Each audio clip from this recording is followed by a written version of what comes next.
Hello, I'm Donna from Riverside Beads, and today I want to show you how to make our beautiful sparkle spacer angel using the lovely Prima angel collection. I'll go through the materials that you get within your kit and some of the tools that you need too. So let's have a look at the tools first. So to do jewellery making, generally there's 4 pairs of pliers that you need. This is our round nose pair of pliers. Then you've got your cutting pliers and 2 pairs of flat nose pliers. Now when you do jewellery making, each of these has a use. So I will show you in turn how to use all of these different pliers. So let's get started making your angel. So here's the head pin that you build your angels on. Now head pins have a tiny little base on the bottom there, and that just stops all of your beads coming off. What you do is you add one of these tiny bead caps that come in your kit, and that expands the base very slightly because of the sparkle spacer beads that we use. They have a larger hole in the middle, so they can have a tendency to fall off if not. Take your sparkle spacers in size order. So you start with your 12mm and work your way through all of these sparkle spacers in order. So this is the 12mm, and 2 of those get added onto your head pin. Continue with the 10mm and work down through the 8mm, 6mm, and then finally the 4mm.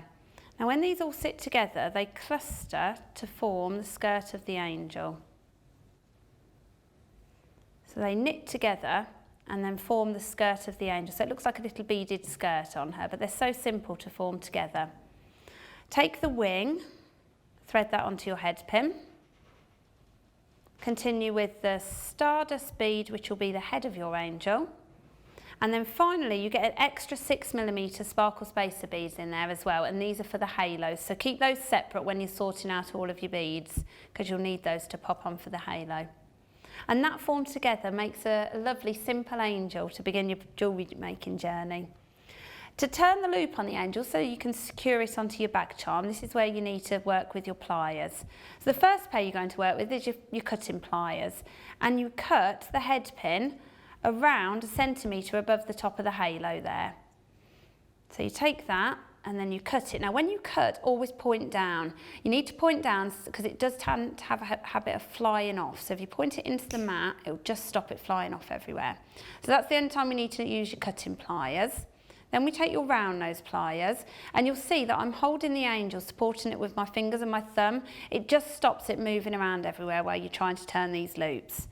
Take your round nose pliers and bend at the top of the halo over to it a little bit, and then I push it over with my fingers, which I just find gives you a nice tight bend at a 90-degree angle on the top of the halo there. I turn that to face towards me, and then I take my round nose pliers with my wrist positioned up like this. That allows me to roll away from me then. So you take your round nose pliers to the end of your pin, like so, and then you start to roll. So I've gripped that and I'm rolling until my wrist won't go round very comfortably. So I release my grip but leave my pliers where I've got them, and I take that back into the back of the loop there.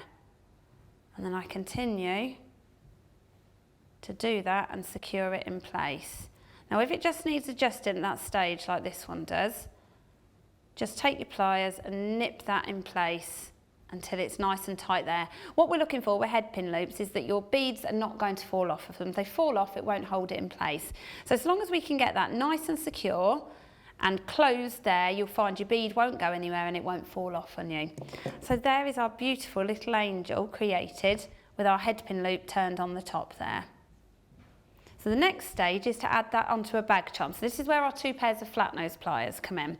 So I'm right-handed, so I tend to put my chain nose pair of flat nose pliers in my right hand, and then my wider pair in my left hand. It's more for what's comfortable for you, but that's how I find that works nicely. This little thing here is a jump ring. Now jump rings have an opening in them. So you take your flat nose pliers on one side and then with the other as well. Now what we're looking to do with jump rings, they have a split in them. We're looking to push one forward and one back, and that will just open the jump ring without distorting the shape on it. So one forward and one back there, and that just opens that up. So then while we've got that open, I tend to keep hold of it with my pliers, and I put the angel on, the bag charm clasp on, and then that's ready to close. So I pick up my other pair of pliers there, grip onto the other side of the jump ring and pull that back together. Sometimes you get a tiny little click just as the two bits of metal meet. It just gives you an idea that the jump rings are closed. But so long as there's no split there and it's not going to open, you're ready to go. And there's your angel, fully created and attached onto your bag charm.